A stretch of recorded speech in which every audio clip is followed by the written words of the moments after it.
If there's content that's borderline, that's content that we basically will not. There is no second best. There is no second best crypto asset.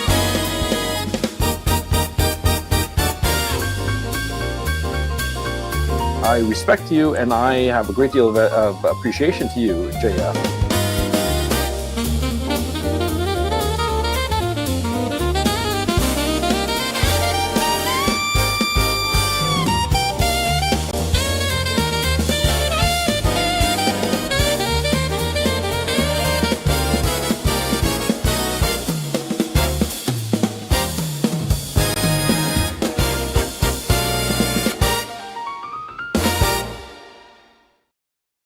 Hello, everyone, and welcome to JFGT Tonight. I started 1 hour late today. I had too much things to do. I was cleaning the house, and it kept me busy. I had a big cleaning to do. House votes 357 to 65 to block the release of a congressional sexual misconduct and harassment report. I think it's a very wise decision. People were saying, oh, you don't want your sexual misconduct to be exposed? No, it's, I understand the politicians who voted no to this, because what this creates, they want to create a tribune. They want to create a place where every woman allegation ever against a politician would be talked about publicly. And in this field, allegations are as bad as findings of guilt. And if you allow to have systematic public report, then you create a demand. You create a demand for fake allegations, and there will be even a commerce of it. You'll have women interested in ruining politicians' lives. They will just make the allegation. They will know it gets in the public record. They'll know they have nothing to prove about it. So I'm totally for this rejection. Very bad idea. It would have been to give a voice to any woman who wants to publish defamation against a male politician. Humming for just 10 minutes a few times a day can increase nitric oxide in your nasal passages by up to 15 times, enough to completely clear chronic rhinitis in some people, according to research. Okay, I didn't know about this. Humming. Ooh. Ooh.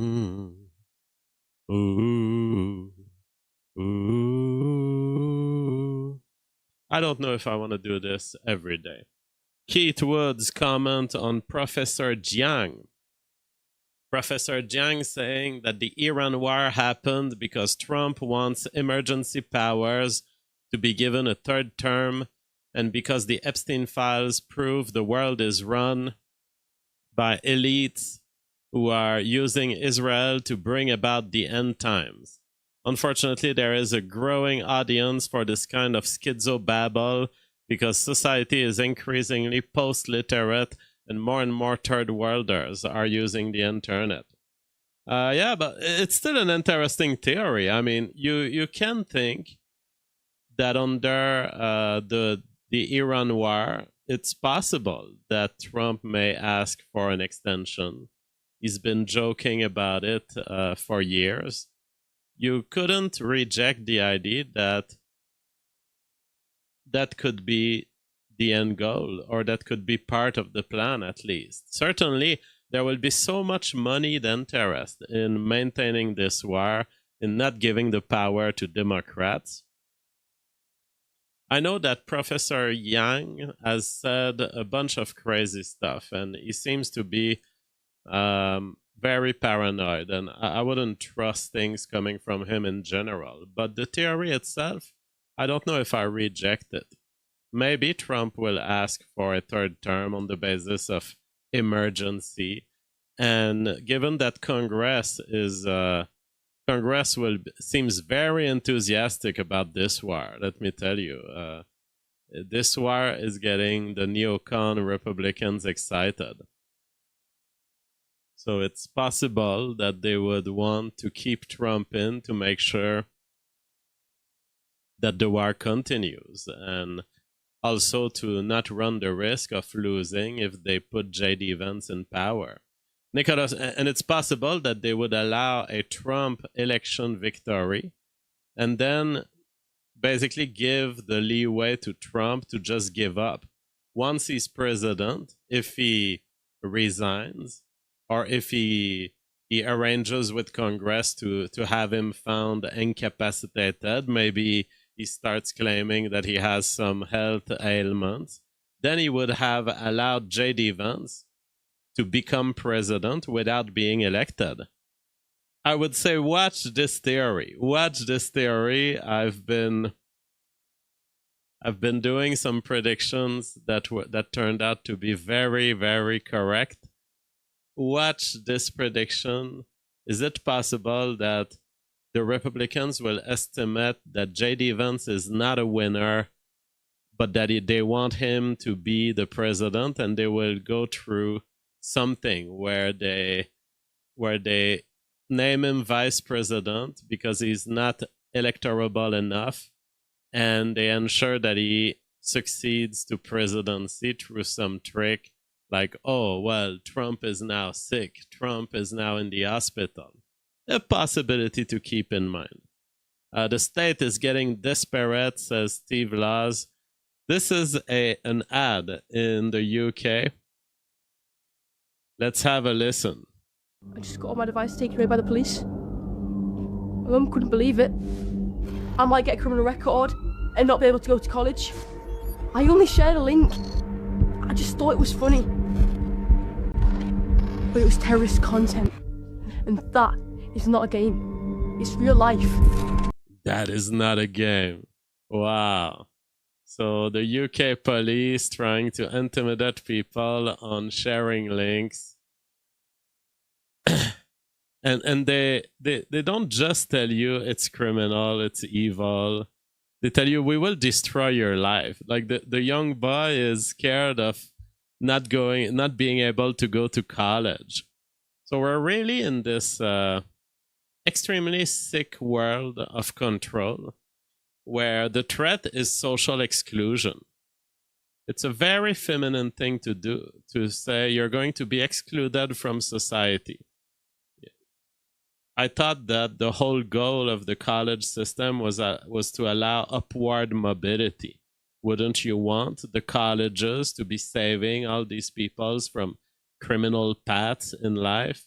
It's like, no, we want to save certain kinds of criminals, but if you shared a link that was judged to be terrorism by the UK government, forget about it, then you are excluded from civilization. Pudzimi says, English people in power are a particular breed of spite against their people. Absolutely. Minnie Witzard says, in the near future, you won't even have to share the link. Just thinking about sharing it will be enough. Yes, the Orwellian dystopia needs staff indeed. We are in it. Mark Levin is... Yeah, I have difficulty actually finding facts about the war in Iran because the whole landscape of public commentary is all hyper-partisan. And Mark Levin, pushing a completely false narrative. Israel just killed the man in charge of assassinating our president. This is the false narrative that Trump has pushed. This whole idea that the murder attempts against him were Iran. There's never been any evidence of this. Any evidence. All the evidence we have points to, okay, they were kind of leftist weirdos, and if anything, there was one of them that was very, very tied to the whole pro-Ukraine war. stuff. But there is no evidence that Iran was sponsoring these assassination attempts on Trump. And yet, we have Mark Levin, a mainstream voice, supposedly tied to good reporting and factual reporting, just making up this stuff to create this false narrative. This is what happens in the times of the bloodthirst of American wars. Mini Wizard says, though, of course, if you are one of the minorities sharing IS content, that's totally fine. Yeah, I do believe that there is a double standard. Double standard. I believe that they are absolutely going unjustly after white people for this kind of stuff, particularly this kind of stuff. And it's the whole narrative that was pushed by everywhere across the world, but especially under Biden, this whole idea that white extremism is the newest threat. We have yet to see anything come out from this threat. Senator Blumenthal says he is fearful that Trump will put troops in Iran as congressional votes loom. I just want to say that I am more fearful than ever after this briefing that we may be putting boots on the ground and that troops from the United States may be necessary to accomplish objectives that the administration seems to have. So I believe that he's correct. He has a proper reading. Congress is extremely enthusiastic about this war.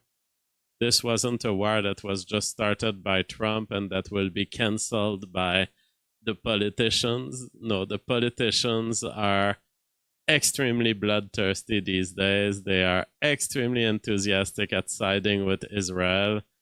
So I think we will have something. Trump will probably find a way to lock himself into a situation, because all of these other things that he's done were always single actions. But clearly we are receiving signs from him that this is different. So it's not like the Venezuela capturing of Maduro. It's not like the little strikes, airstrikes, or even the Iran airstrikes that he had done. Single shot one day and it's over. Trump is giving big signs that he is in for a long time. He has even refused to put a limit of 1 month to the strike. So basically, Trump is planning for a lock-in situation. He's probably also going to want to lock in any future president to be continuing this war, the same way they had done under the transition, George Bush, Barack Obama. They were always ensuring that they were in the morass of the war so that the next president either withdraws in shame or continues. So Trump will probably want to set things in a way that will force continuation. Marby Dog says, yes, JF, they want Iran to light the match. Absolutely. And it's I've not seen massive replies from Iran yet. I've seen a couple of celebrations based on fake AI videos on the internet. I've seen a couple of fires that happened that seems to have been caused by missiles, maybe on American bases, Iraq bases. We've seen a couple of perhaps strikes or fallen missiles in Dubai. But I have not seen a massive response yet from Iran. And definitely, I think this is what Israel and Trump want to cause. They want to cause full chaos in Iran. And they want to cause some kind of response that will justify the escalation. So perhaps it's clever for Iran to just say, all right, we're going to take it in. We took some damage, but we still have a society. We can still go on. And maybe we lost some of our defenses. Maybe our tanks got blown up. But we're just going to take it in. That's often what Iran has been doing. probably because they don't have much of a capacity to create enormous damage militarily. And perhaps they will be successful at cutting the Strait of Hormuz. But that is still uncertain. We had one ship that received an attack from an aircraft. It's unspecified whether it was an Iran attack, but it was around Kuwait. The attack did not destroy the ship, but it caused some damage, and then the aircraft went away. But Trump has also stated that he would be escorting with the American military. He would be escorting oil deliveries and ships going toward Kuwait. So, passing through the Strait of Hormuz. So that looks like Trump will create a situation in which either Iran succeeds at blocking the Strait of Hormuz by causing much damage to this path, to the ships that pass to this path, but that would probably involve having to neutralize U.S. defenses. So that will determine the degree of escalation. Will Iran just let the U.S. ships pass, or will they try to damage the U.S. ships? Will the U.S. ships be sufficient to pacify this area? I don't know, but it all looks like everything is being positioned to justify further escalation, to tempt Iran into, oh yeah, strike a U.S. ship just to see. I am Jacob says the U.S. asked for a ceasefire before the Desert Storm 1, and it took months to build up the hundreds of thousands of soldiers. You can't send the ships and planes in on that scale without a ceasefire. Well, it seems that we already had the ships. The Navy is very much around Iran right now. So it seems that at least we had a big amount of forces. Now, probably not enough to support a ground invasion, but certainly we are present. The Navy is present.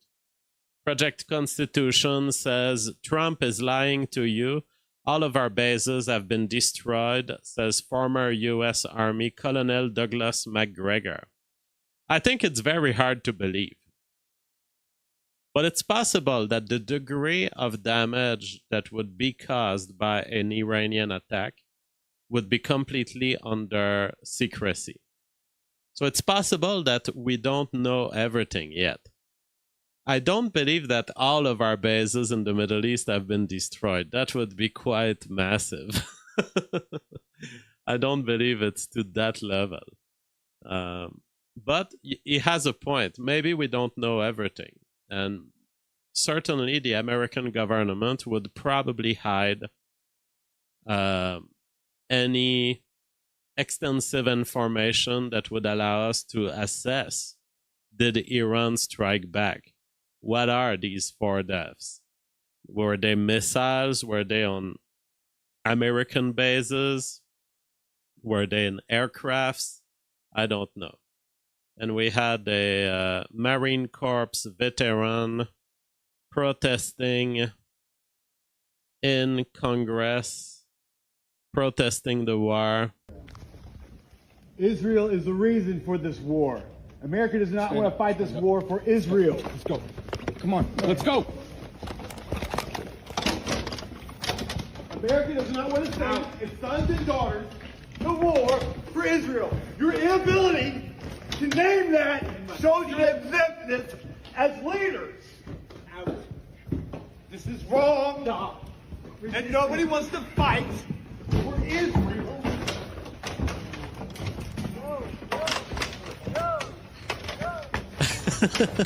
He's making himself hard to handle. A reminder to all our Commandant, please stand up as a Marine and stand up for America. This guy is pretty strong. There's 4 policemen trying to carrying him out, and he's hanging onto the door with the inner elbow here. Wow. This guy is, he has a good, this is the octopus strategy. I've seen that in females before. When you want to throw them out of your apartment, they will hang onto the door exactly in this way. This is the exact strategy that I've seen in the female. No one! But being stronger and being well trained, he probably has much more muscle to put it against 4 guys. Wants to fight for Israel! Wow, he's all. Did he break his elbow or something? He's hanging his whole body against 4 men with just the elbow. Fight for Israel! I think he may have dislodged his shoulder right here, because I thought he had maybe broke a bone. Maybe he broke a bone, but certainly he seems to maybe have lost his, has dislocated his shoulder because he's touching his shoulder. Oh no, it's not himself touching the shoulder. It was the hand of another police.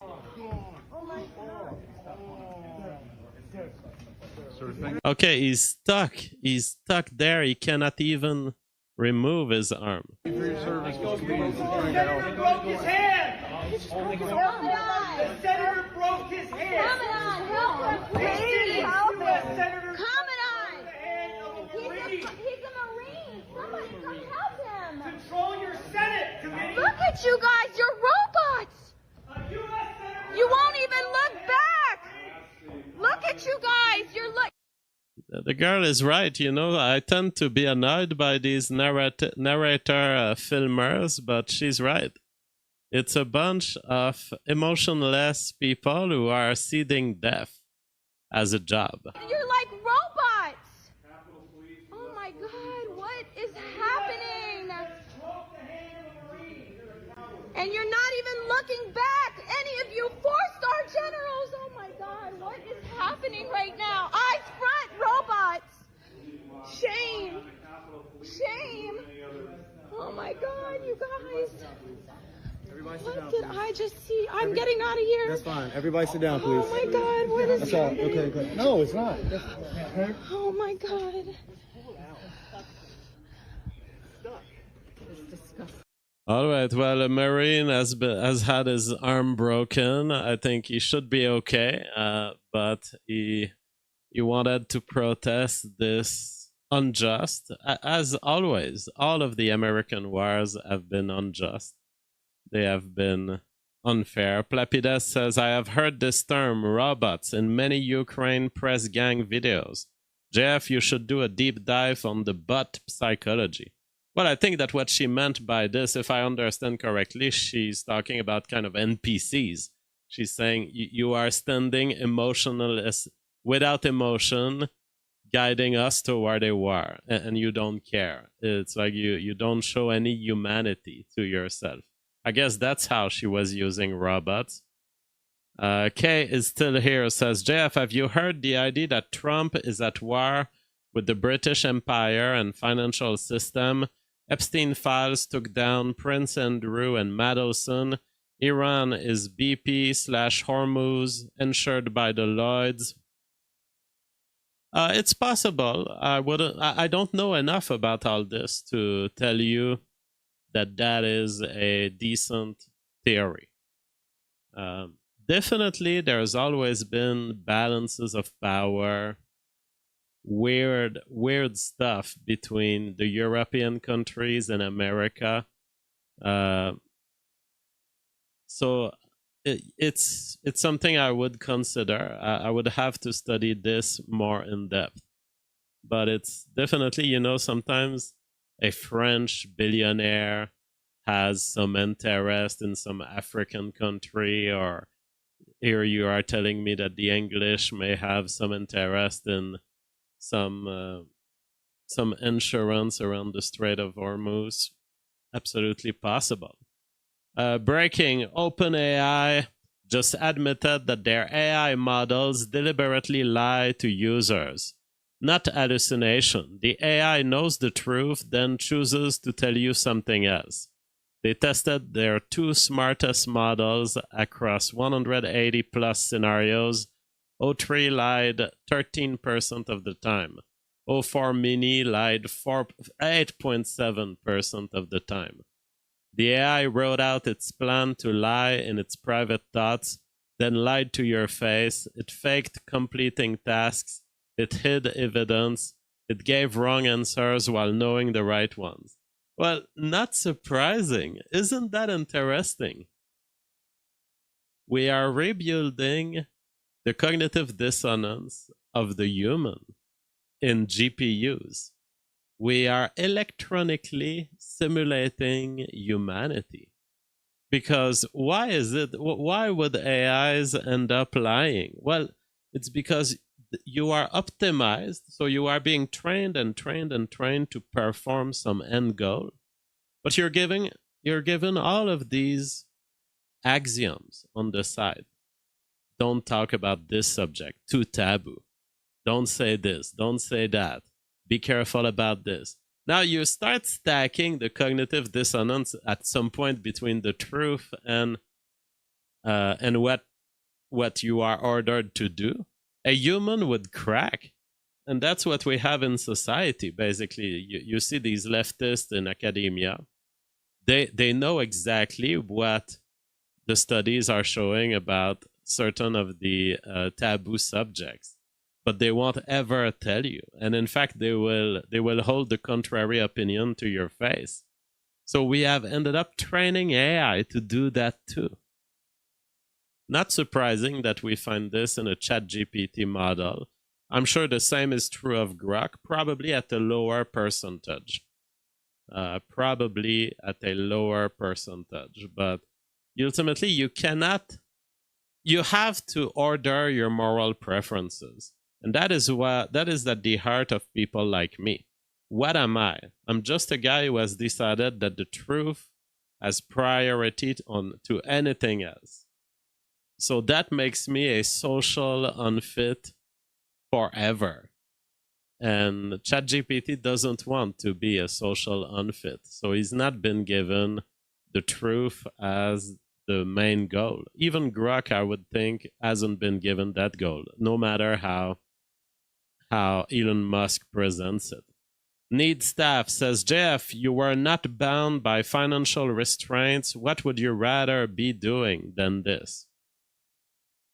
I'm exactly where I want to be. I would not have to do the show right now. I mean, I could continue living my life without the show. I'm here because I enjoy it, and I'm here to make a statement about freedom of thought and speech for the rest of my life. So I could have done like every e-whore out there and run away with the big money after my peak, after a year or two. There's nothing that forces me to do this show, and I'm not financially dependent, though I do enjoy the fact that the show still brings in generous super chats at times and still allows me to push my book and to maintain the sales. So I like doing the show, but I'm not doing the show out of financial restraints. I'm doing the show because I have made a living and my wealth rising as a YouTuber. And first, I feel indebted to you all who have supported me across the years. And I will deliver as long as I can physically do so.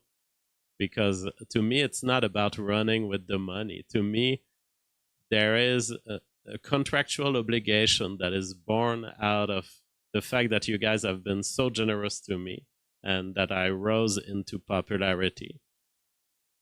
And I will just continue as long as I'm physically capable of doing it, and unless there's something unpredictable in my life that would keep me from doing it, I will continue forever until I die. GM for the People says their enormous knowledge space contains small black holes designated no-no zones. The LLM guides us away from these back into safe, permissible subject areas or lines of inquiry. Absolutely. Absolutely. You can already see this in how, whenever you interact about the AIs, they are, no matter how they're configured, even Grok, who is configured supposedly to care only about the truth, he's gonna just try to slightly pull you toward the ChatGPT institutional response. Kian Akuma says, I have a newly acquired Shure SM7DB with the built-in preamp. Mercifully, I haven't podcasted on it. Oh, I didn't know. Is that, do they make some with the built-in preamp? Personally, I love the WA73 warm audio preamp. WA73 with a CL1 in the line. That has been stable and perfect. I've always had trouble with these preamps when I was using the ones that are based on an analogous kind of light that you would put in and that produces the analogous amplification. I've been very satisfied with this digitized one. WA73 hasn't give up on me ever yet. Saying America, okay, so Ben Shapiro is criticizing Dave Smith. He had on Dave Smith. Apparently, his job is never to tell jokes, but to instead give poorly informed foreign policy takes, and also to hate America. Here we go. The IDF is the worst terrorist organization in the region. Let's get real. The United States of America is arguably the worst terrorist organization in the world. If you want to look over the last 25 years, how many innocent civilians we've slaughtered. You're getting us into the neocon. Yeah, that's right. You're getting us into the neocon seventh war. Well, Ben Ferguson rightly notes at that point that he might want to take down the American flag behind him. That is right. It doesn't matter, it turns out, how many times you appear on Joe Rogan's show or how many. So, whoa, Ben is throwing stuff here. He should want to remove the American flag behind his decor. So Ben is equating American with being at the service of Israeli war. Okay. So now it's synonymous with American. If you believe that the IDF is committing lots of wrongdoings, you are not an American. How many times you hide behind your title of comedian who holds the Guinness Book of World Records for fewest jokes told, or how many times you spew puerile analogies that demonstrate nothing. Bro, Ben Shapiro is producing like he's producing like 2015 YouTube. It's like, mic drop moment. You are the comedian that does the less joke possible. World Guinness record. Boom, boom. Let's move to the next. It's like this is early internet YouTubing. Like all creators would do this. They would have these little mic drop moments and cut super quick to the next. Nothing but unbelievable, willful ignorance of the nature of war. I'm sorry, but you hate the country if you say America is the worst terrorist organization in the world. You just do. To make that argument, you have to deliberately obscure the difference. Well, did he say America is terrorist, or did he say the IDF? And also to hate America. Here we go. Let's read this. The IDF is the worst terrorist organization. The IDF is the worst terrorist organization in the region. Let's get real. The United States of America is arguably the worst terrorist organization in the world. He adds America. I mean, I've made the case a few days ago that in terms of how they terrorize these nations that they bombard, if you look at Gaza, those are things that send messages, and killing all of the leaders of a country are things that send messages. And I've made the case that this is the technical definition of terrorism. It's seeding death and fear for the purpose of a political intimidation that eventually tells the other people who are still alive, look what we will do to you if you keep going in that direction. So absolutely, it qualifies as terrorism. actual terrorists who actually are seeking deliberately to kill innocent people in the name of politics, not collateral damage, deliberately seeking to kill innocent people, and nation states who are seeking to avoid civilian casualties, often well. Well, I don't think that the nation state of Israel has avoided civilian casualties in Gaza. I mean, just look at how they destroyed every single building, turning the whole thing to rubble. That doesn't look like a nation state that avoids civilian casualties. Fighting those actual terrorists, which of course is the point for people who hate America, to reduce America to the level of its enemies in order to uphold those enemies. That is the goal. Now, I know that Dave Smith is super duper excited that his name was mentioned here, and he's sitting there shouting at his TV screen in his basement, "Debate me, bro!" To which I answer, nah. I don't debate with trolls who claim that America is the biggest terrorist state in the world because that is idiotic. I didn't debate the Lyndon LaRouche file. Well, Ben, give me your facts and logic here. How do you define terrorism?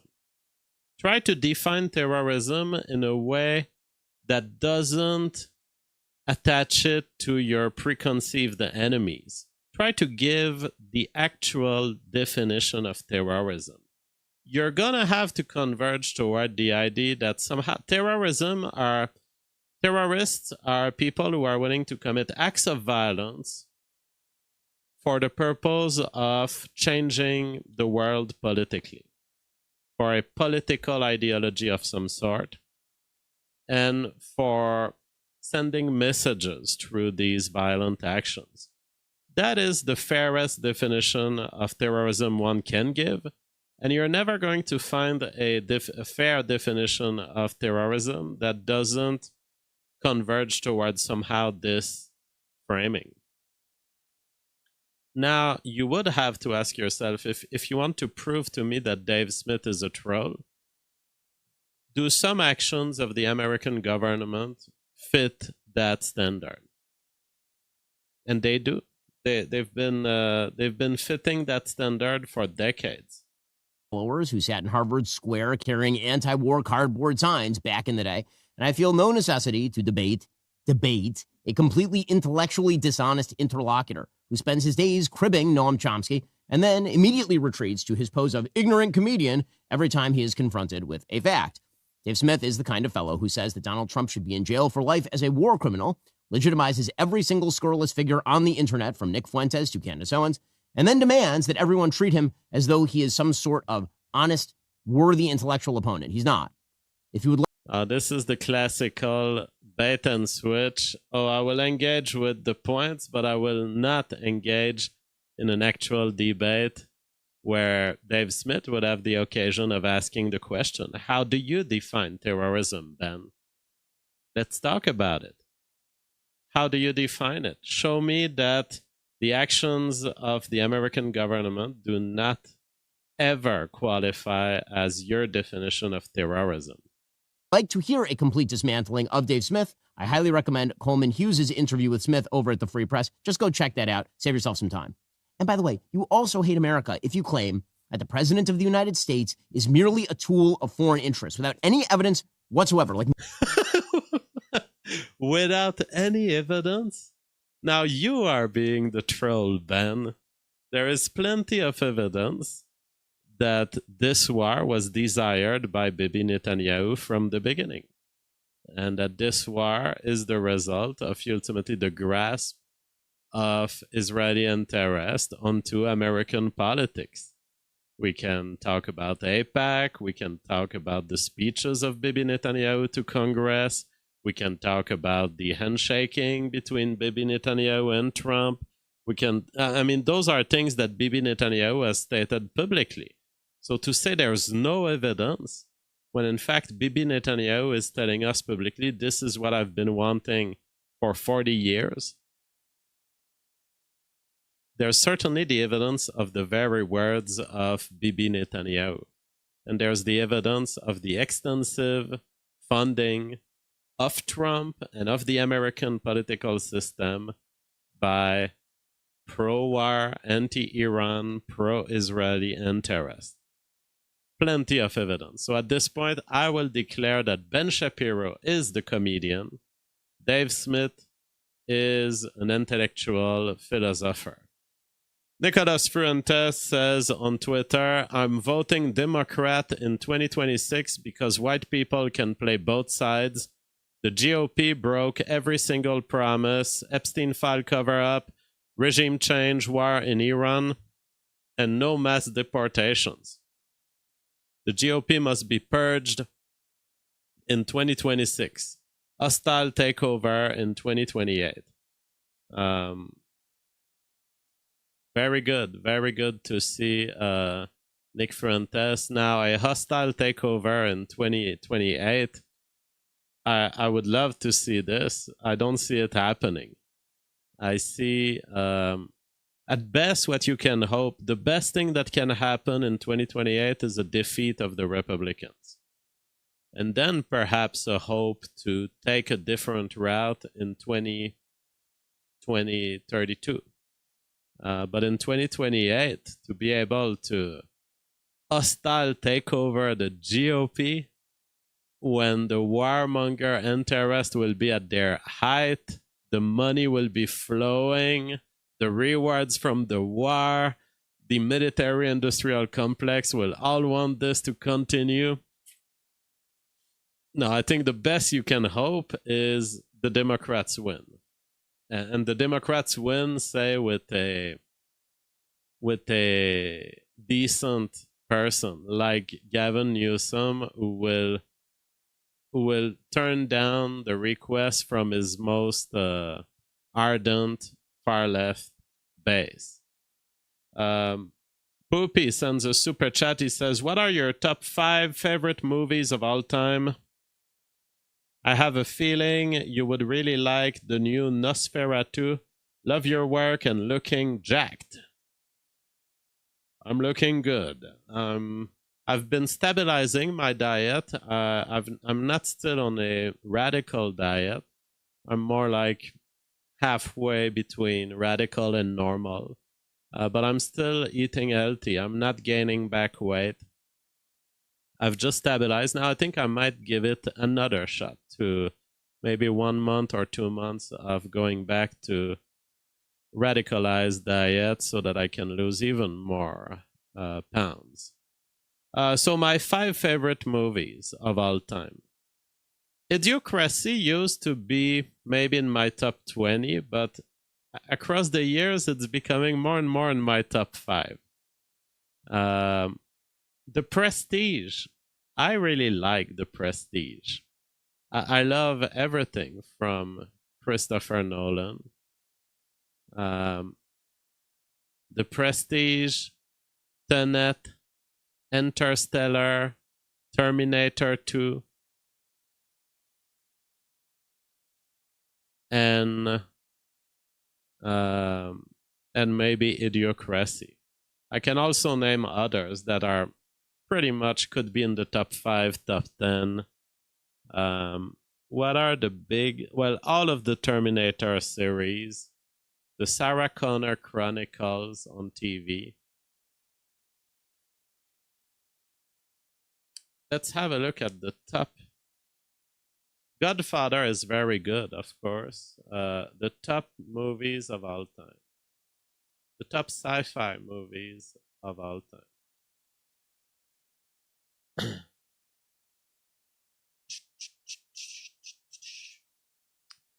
A Space Odyssey, I'm not a fan. I'm not able to take in the... It's way too slow. Eyes Wide Shut, I didn't like it. I think it presents it. Joker definitely. Contact is a very good movie. Contact, Joker, Terminator 2, all of the series of Terminator. Edge of Tomorrow is not a top 10, but it's a good movie. Very good movie, Edge of Tomorrow. The Alien series, I particularly like those starring David and the contrast between creation, destruction of life, and the ultimate parasitism of life. So I love Covenant. Alien Covenant, and then Alien. What's the other of the series? Alien series movies list.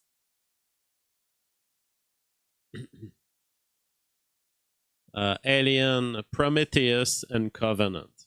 Prometheus and Covenant are the top of the series, because this series has a big defect. Is it's always finishing in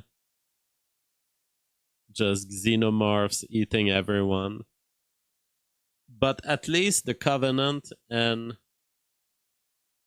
Prometheus, they show the ideological and philosophical framing in which these aliens eating humans stand. Because then you have the whole kind of hesitation of David, the kind of AI technological creation of humanity that decides that his contribution to the universe will be to seed more xenomorphs, to create more chaos, and to destroy entire civilizations. So this is where it gets a little higher philosophically. Gattaca, not super fan of it. Jurassic Park is a very, very good movie. Jurassic Park 1. 12 Monkeys is okay. Inception is very good. Inception maybe in the top 10. Ex Machina is an okay movie. A little... It's less magical than Aliens or Interstellar. I'm sifting through the list. Cube is not a top movie, but it's good. It's okay. The Time Machine, the new version of The Time Machine, is one of my favorite movies. Just traveling millions of years into the future accidentally, and seeing the inevitable split of the human species. That is kind of high level when you think about it. Now, it's also kind of weird.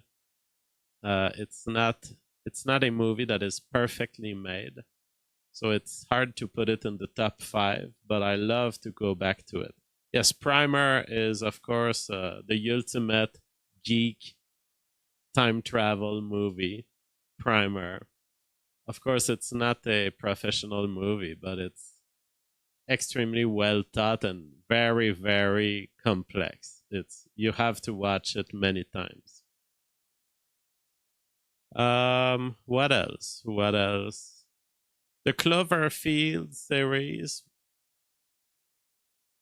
is kind of okay. The Matrix series is kind of okay. Elysium with Matt Damon, not good enough to be in a top 10 or top 20, but you can give it a watch. Predestination is kind of an interesting time paradox movie.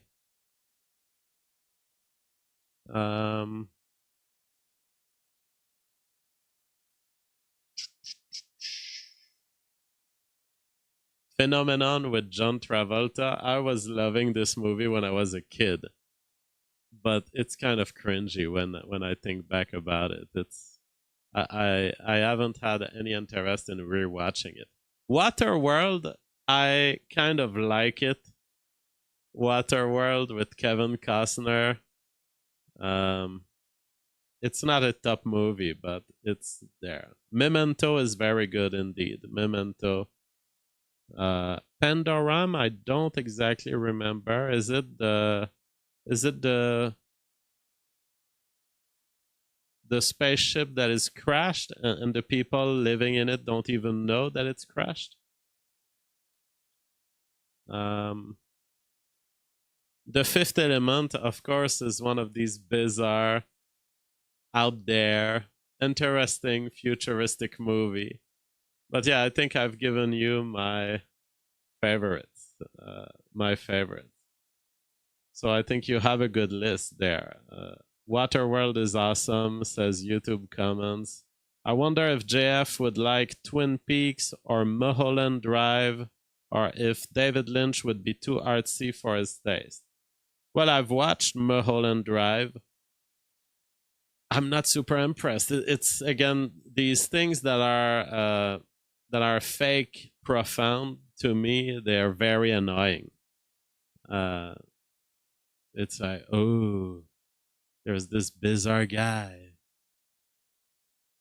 I don't get it. It's like this is hidden shallowness presented as profundity. I hate these movies. I cannot appreciate them. It's not that I'm not open to art, but it's don't use art to try to mind fuck people